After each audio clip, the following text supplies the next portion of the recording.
Welcome to foodie mom channel. இன்றைக்கி நம்ம ரொம்பவே ஹெல்த்தியான சாக்லேட் ஸ்ப்ரெட் எப்படி பண்ணுறதுன்னு பார்க்க போகிறோம். அதுலேயும் 2 டிஃப்ரெண்ட் டைப்ஸ் பார்க்க போகிறோம். இந்த மாதிரி ஹெல்த்தியான சாக்லேட் ஸ்ப்ரெட் பண்ணுறதுனால நம்ம குழந்தைங்களுக்கு எந்த கவலையும் இல்லாமல் இதை லஞ்ச் பாக்ஸில் பேக் பண்ணி அனுப்ப முடியும். Don't forget to subscribe our channel. இதோட ஃபர்ஸ்ட் மெத்தடில் நம்ம சாக்லேட் ஸ்ப்ரெட்டுக்கு பேஸாக யூஸ் பண்ண போகிறது அவகாடோ. ஒரு ஃபுல் அவகாடோ எடுத்து அதை நம்ம கட் பண்ணிக்கலாம்.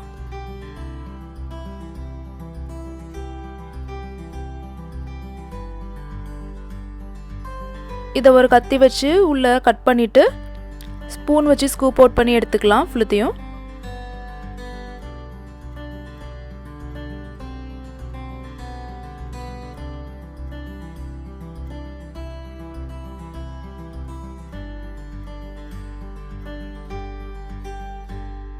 இதே போல் நம்ம அடுத்த பாதியும் செஞ்சிடலாம். இதை மாதிரி சாக்லேட் ஸ்ப்ரெட் நம்ம குழந்தைங்களுக்கு கொடுக்கும்போது நம்ம ஃப்ரூட்ஸ் கொடுத்தோன்னு ரொம்ப சாட்டிஸ்ஃபைடாகவும் இருக்கலாம். அதே சமயம் அவங்களும் சாக்லேட் சாப்பிட்டோன்னு ரொம்பவே ஹாப்பியாக இருப்பாங்க. ஸோ நம்ம 2 பேருக்குமே சாட்டிஸ்ஃபேக்ஷன் கிடைக்கும். இப்போது அது கூட கொக்கோ பவுடர் சேர்த்துடலாம். இதில் 4 டேபிள் ஸ்பூன் கொக்கோ பவுடர் சேர்க்குறேன். ரொம்ப டார்க் சாக்லேட்டாக இருக்கணும்னா 4 டேபிள் ஸ்பூன் சேர்த்துக்கோங்க, இல்லைனா 3 டேபிள் ஸ்பூன் சேர்த்துக்கோங்க, கொஞ்சம் அட்ஜஸ்ட் பண்ணிக்கலாம். கூடவே 1/2 டீஸ்பூன் வெண்ணிலா எசன்ஸ் சேர்க்குறேன், வாசம் நல்லா இருக்கிறதுக்காக. சின்னதாக ஒரு பிஞ்ச் அளவு உப்பு இதில் சேர்த்துடலாம், ஸ்வீட்டை நல்லா என்ஹான்ஸ் பண்ணி கொடுக்கறதுக்காக. இப்போது இதில் ஸ்வீட்டுக்காக நம்ம தேன் சேர்க்க போகிறோம். இதில் 1/2 கப்பு ஹனி சேர்க்குறேன். இதில் நம்ம சுகர் சேர்க்காம ஹனி யூஸ் பண்ணுறது இந்த சாக்லேட் ஸ்ப்ரெட்டை இன்னுமே ஹெல்த்தியானதாக ஆக்குது. இப்போது இதை நம்ம மிக்சியில் சேர்த்து அரைக்கணும். அரைக்கும்போது அது கூட 1/2 கப்பு பாலை சேர்த்து அரைச்சோம்னா நமக்கு கரெக்டாக க்ரீமியான கன்சிஸ்டன்சியில் கிடைக்கும். ஃபுல் மிக்சருமே நல்லா ஸ்மூத்தாக க்ரீமியாக கிடைக்கிற வரையும் மிக்சியில் போட்டு பிளெண்ட் பண்ணிடலாம். இப்போ இதை ஃபுல்லாக நான் மிக்சியில் பிளெண்ட் பண்ணி எடுத்துட்டேன். எவ்வளோ சில்கியாக ஸ்மூத்தாக இருக்குன்னு பாருங்கள். இந்த சாக்லேட் ஸ்ப்ரெட்டை நம்ம அப்படியே ஸ்ட்ரெயிட்டாக ப்ரெட்லேயோ பேன்கேக்ஸ்லேயோ சப்பாத்திலேயோ போட்டு சாப்பிட்லாம். ரொம்பவே யம்மியாக இருக்கும். இதை ஒரு 3 நாள் வரைக்கும் ஃப்ரிட்ஜில் ஸ்டோர் பண்ணி யூஸ் பண்ணலாம்.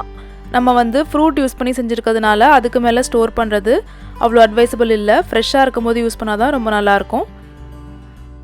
இதை கண்டிப்பாக ட்ரை பண்ணி பாருங்கள். இப்போ நம்ம 2வது மெத்தடுக்கு போயிடலாம். 2வது மெத்தடுக்கு நம்ம பேஸாக ஸ்வீட் பொட்டேட்டோ யூஸ் பண்ண போகிறோம்.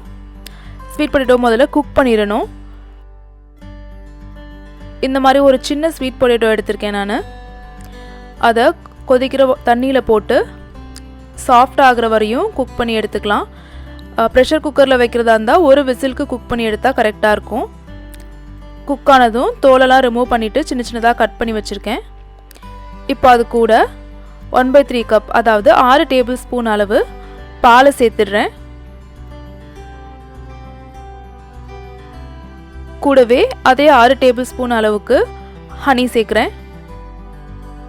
நம்ம எடுத்துருக்கிற கிழங்கோட ஸ்வீட்னஸை பொறுத்து நம்ம ஹனி கொஞ்சம் கூட சேர்க்குற மாதிரி இருந்தாலும் இருக்கும். 1 டேபிள் ஸ்பூன் கூட சேருங்க, ஒருவேளை உங்களுக்கு ஸ்வீட் பத்தாமல் இருந்ததுன்னா. அடுத்தது கொக்கோ பவுடர் சேர்த்துடலாம். இதுலேயும் 3 அல்லது 4 டேபிள் ஸ்பூன் அளவு கொக்கோ பவுடர் சேர்த்துக்கலாம். நல்லா டார்க் சாக்லேட்டாக இருக்கணும்னு நினச்சிங்கன்னா 4 டேபிள் ஸ்பூன் சேர்த்துக்கோங்க. இப்போது கூட கொஞ்சமாக உப்பு சேர்த்துருவோம்.